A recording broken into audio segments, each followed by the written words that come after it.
గ్రామీణ తెలంగాణకు జవసత్వాలు తేవాలి అనే లక్ష్యంతో గొర్రెల పంపిణీ పథకానికి ఇవాళ శ్రీకారం చుట్టబోతున్నారు సీఎం కేసీఆర్. రాష్ట్ర వ్యాప్తంగా ఉన్న గొల్ల కురుమలకు లబ్ధి చేకూర్చేలా 75% సబ్సిడీపై 2 ఏళ్లలో 84 లక్షల గొర్రెలు పంపిణీ చేయనున్నారు. గొర్రెల పంపిణీని సిద్దిపేట జిల్లా గజ్వేల్ నియోజకవర్గంలోని కొండపాక మండల కేంద్రంలో సీఎం కేసీఆర్ ప్రారంభించనున్నారు. ఇందుకోసం అన్ని ఏర్పాట్లు చేశారు అధికారులు. 1,25,000 యూనిట్ విలువతో 20 గొర్రెలు, ఓ పొట్టేలును లబ్ధిదారుడికి పంపిణీ చేయనుంది. జాతీయ సహకార అభివృద్ధి సంస్థ ఇచ్చిన 5,000 కోట్ల రూపాయల రుణంతో ఈ పథకం అమలుకు ప్రభుత్వం ప్రణాళికలు రూపొందించింది.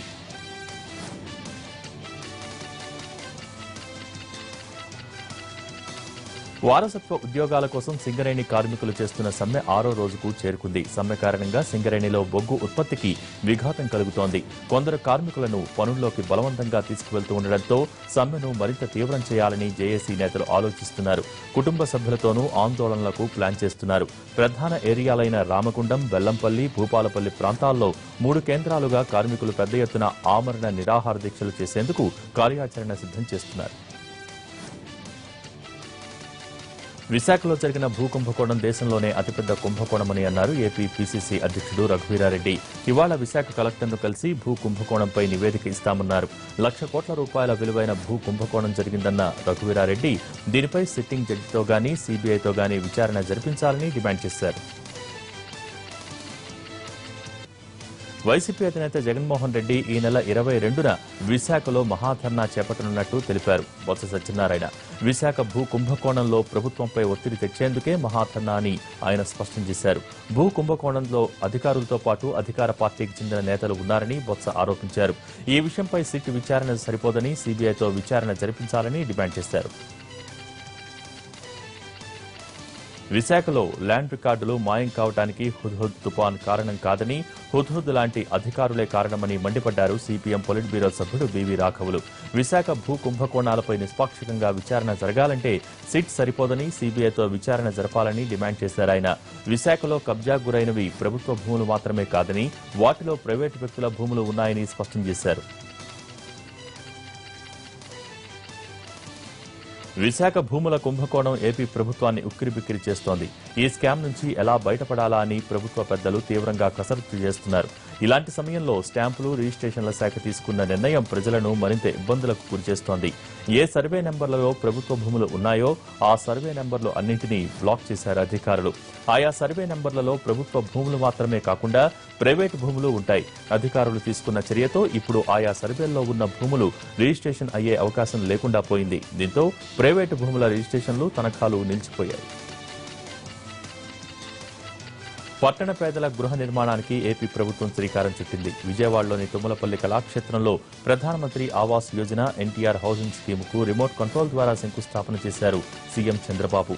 38 పట్టణాల్లో 1,50,000 ఇళ్లను కేంద్ర, రాష్ట్ర ప్రభుత్వాలు సంయుక్తంగా నిర్మించనున్నాయి. పట్టణ పేదలకు ఇళ్లు నిర్మించి ఇవ్వటమే ప్రభుత్వ లక్ష్యమని అన్నారు సీఎం చంద్రబాబు.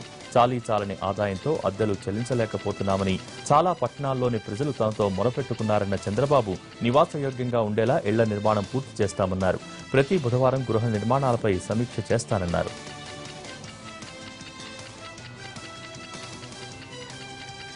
అఖిల భారత ఆదివాసీ మహాసభలు ఇవాళ్టి నుంచి విశాఖలో ప్రారంభం కానున్నాయి. దేశం నలుమూలల నుంచి ఆదివాసీ ప్రతినిధులు ఈ మహాసభలకు హాజరవుతున్నారు. గిరిజన సమస్యలపై చర్చించి ప్రభుత్వానికి నివేదిక ఇవ్వనున్నారు.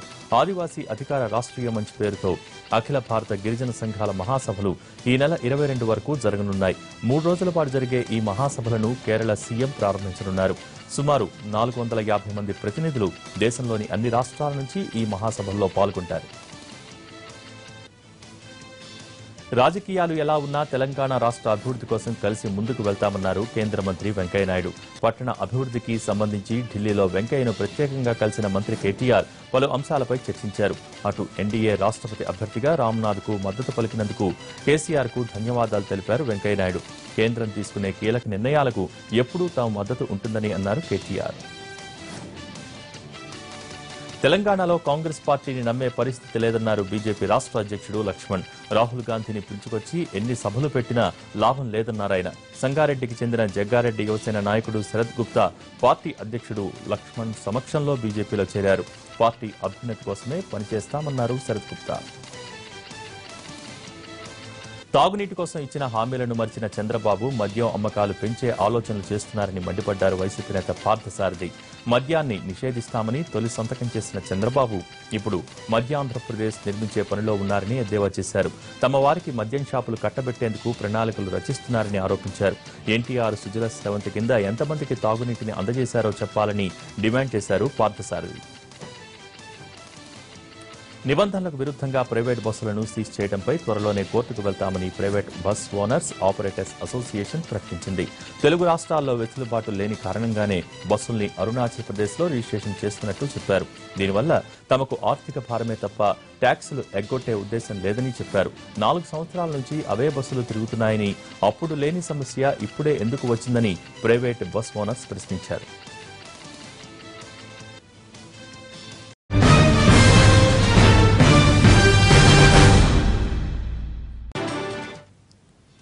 Breaking news.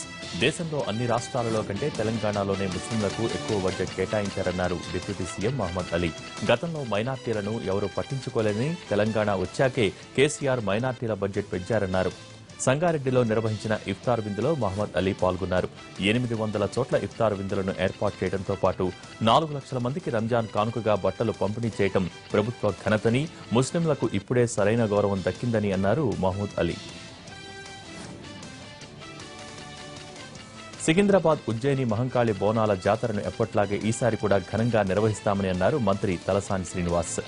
జాతర ఏర్పాట్లపై వివిధ శాఖల అధికారులతో ఆయన సమీక్ష నిర్వహించారు. అంతకుముందు ఆయన ఆలయ పరిసరాల్లో ఏర్పాటు చేసిన సీసీ కెమెరాల వ్యవస్థను ప్రారంభించారు. సీసీ కెమెరాల వల్ల నేరాలు చాలా వరకు తగ్గాయని ఆయన అన్నారు.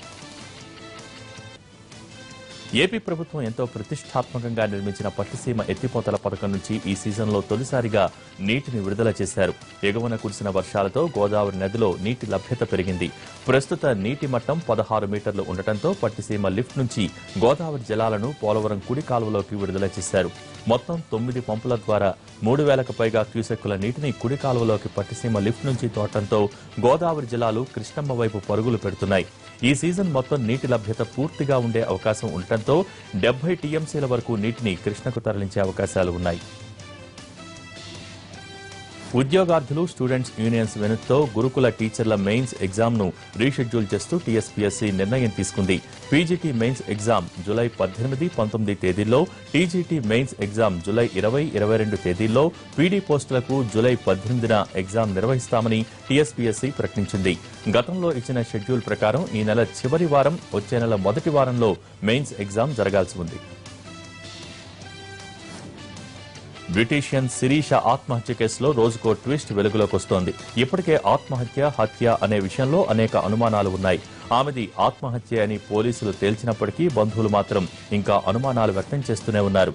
తాజాగా మరో కీలక సాక్ష్యం దొరికింది. ఈ నెల 6న రాజీవ్ అలియాస్ నందు తేజస్వినితో మాట్లాడాడు. ఆ వాయిస్ రాజీవ్ ఫోన్లో రికార్డ్ అయింది. ఆ సంభాషణ తనకు కావాలంటూ శిరీష రాజీవ్తో పాటు అతని ఫ్రెండ్ నవీన్ను అడిగింది. ఆ ఆడియో క్లిప్పింగ్ ఎన్టీవీకి చిక్కాయి. ఆదిలాబాద్ పోలీస్ ట్రైనింగ్ క్యాంపులో కానిస్టేబుళ్ల అస్వస్థతకు గురికావడంపై ఉన్నతాధికారులు సీరియస్ గా స్పందించారు. ఆసుపత్రికి వెళ్లి కానిస్టేబుళ్ల ఆరోగ్య పరిస్థితిని అడిగి తెలుసుకున్నారు జిల్లా ఎస్పీ శ్రీనివాస్. దీనిపై విచారణ జరుగుతోందని, ఫుడ్ బాగాలేదని తేలితే కాంట్రాక్టర్ను మార్చేస్తామని అధికారులు తేల్చి చెప్పారు. కబేళాలకు తరలిస్తున్న 40 ఆవులను పట్టుకున్నారు హైదరాబాద్ పోలీసులు. మేడ్చల్లో ఆవులను తరలిస్తున్నారన్న సమాచారంతో శివసేన కార్యకర్తలు అలర్ట్ అయ్యారు.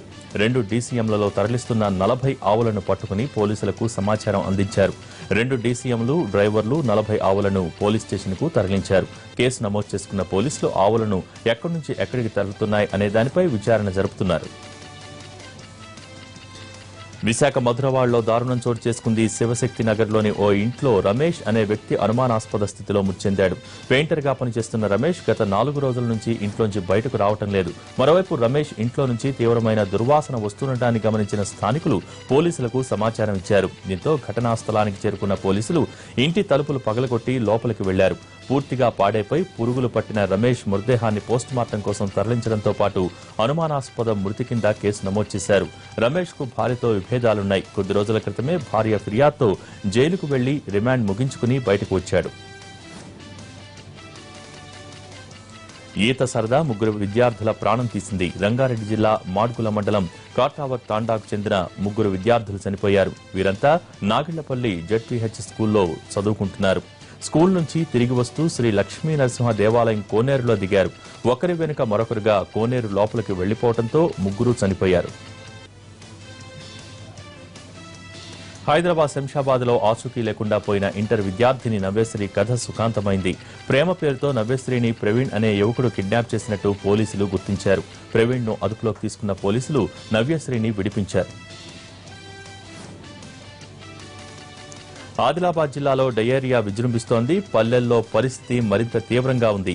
జిల్లాలోని ఒక్కగాదిగూడ మండలం రూపాపూర్ ఎస్సీ గూడలోనే 40 మంది వరకు డయేరియా బారిన పడ్డారు. వాంతులు విరేచనాలతో ఇబ్బంది పడుతున్న వారిలో కొంతమందిని రిమ్స్ కు, మరికొంతమందిని ఉట్నూరు ప్రభుత్వ ఆసుపత్రికి తరలించారు. వనపర్తి జిల్లా వెలుగొండ గ్రామంలో ట్రాక్టర్ బోల్తా పట్టడంతో ముగ్గురు మృతి చెందారు. వీపనగుండ్ల మండలం బెక్కం నుంచి విద్యుత్ స్తంభాలు తీసుకువస్తున్న ట్రాక్టర్ అదుపు తప్పి బోల్తా పడింది. దీంతో ముగ్గురు అక్కడికక్కడే మృతి చెందారు. మరో ఇద్దరు తీవ్రంగా గాయాల పాలయ్యారు. పంట పొలాల్లో విద్యుత్ స్తంభాలు పాదడానికి తీసుకువస్తుండగా ఘటన జరిగింది. క్రేన్ సాయంతో బోల్తా పడ్డ ట్రాక్టర్ను తీయాల్సి వచ్చింది.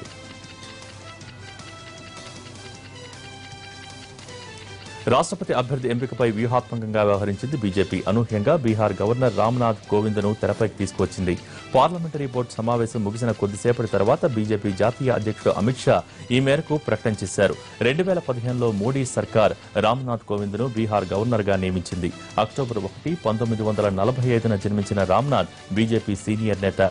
ఉత్తరప్రదేశ్ నుంచి 1994, 2000వ సంవత్సరం మధ్య ఓసారి, 2000, 2006 మధ్య రెండోసారి రాజ్యసభకు ప్రాతినిధ్యం వహించారు. రాజకీయాల్లోకి రాకముందు రామ్నాథ్ అడ్వకేట్ గా పనిచేశారు.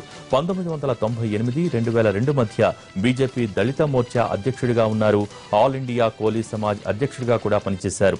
రామ్నాథ్ కోవింద్ ను రాష్ట్రపతి అభ్యర్థిగా నిలపడం వెనుక బీజేపీ భారీ కసరత్తులే చేసింది. వచ్చే ఏడాదిలో గుజరాత్ అసెంబ్లీకి జరగనున్న ఎన్నికల్లో దళితుల మద్దతు కూడగట్టడంతో పాటు బీజేపీ అగ్రవర్ణాల పార్టీ అనే ముద్ర చెరిపివేసుకునే ప్రయత్నాల్లో భాగంగా కోవింద్ ను ఎంపిక చేసినట్టు రాజకీయ విశ్లేషకులు అంచనా వేస్తున్నారు. రామ్నాథ్ కోవింద్ కు ఆర్ఎస్ఎస్ బ్యాక్గ్రౌండ్ ఉంది. హిందుత్వవాదిని కాకుండా లౌకిక అభ్యర్థిని ప్రకటించాలని ప్రతిపక్షాలు ఇప్పటికే ఎన్డీఏకు సూచించాయి. అయినా సరే బీజేపీ మాత్రం తమకు అలవాటైన పద్ధతిలోనే నిర్ణయం తీసుకుంది. దీంతో రాష్ట్రపతి ఎన్నికలకు పోటీ తప్పేలా లేదు. రామ్నాథ్ కోవింద్ పేరు బయటకు రాగానే ప్రతిపక్షాలు రాష్ట్రపతి పదవి కోసం తమ తరపు అభ్యర్థి కోసం కసరత్తును ముమ్మరం చేశాయి. సిపిఎం ప్రధాన కార్యదర్శి ఏచూరి ఇప్పటికే ఈ విషయంపై క్లారిటీ ఇచ్చేశారు. ప్రతిపక్షాలు తమ అభ్యర్థిని బరిలో నిలుపుతాయని తేల్చేశారు. విపక్ష సభ్యులంతా ఈ నెల 22న సమావేశమై తమ అభ్యర్థి ఎవరు అనేది ఖరారు చేస్తారని స్పష్టం చేశారు. రామ్నాథ్ కోవింద్ కంటే మెరుగైన అభ్యర్థి రంగంలోకి దించడం ద్వారా అధికార పక్షం నుంచి కూడా క్రాస్ ఓటింగ్ జరిగేలా చూడాలని ప్రతిపక్షాలు ప్లాన్ చేస్తున్నాయి.